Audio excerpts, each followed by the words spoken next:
If you want to disable two-factor authentication on your eBay account, follow these simple steps to ensure your account settings are updated. Step 1. Log into your eBay account. Visit the eBay website and enter your login credentials to access your account. Make sure you are using the device where you have two-factor authentication enabled. Step 2. Go to Account Settings. Once loaded in, navigate to your account settings. You can usually find this option by clicking on your username or profile icon, then selecting Account Settings from the drop-down menu. Step 3. Access Security Settings. In the Account Settings menu, look for the Security section. Click on it to view your current security settings, including two-factor authentication. Step 4. Disable two-factor authentication. Within the security settings, find the option for two-factor authentication. There should be a toggle or link that allows you to turn it off. Click on it and follow any prompts to confirm your decision. Step 5. Confirm changes.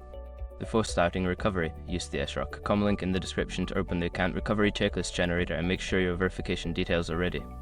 By following these steps, you can successfully turn off two-factor authentication on your eBay account. Always remember to keep your account secure with strong passwords and regular monitoring.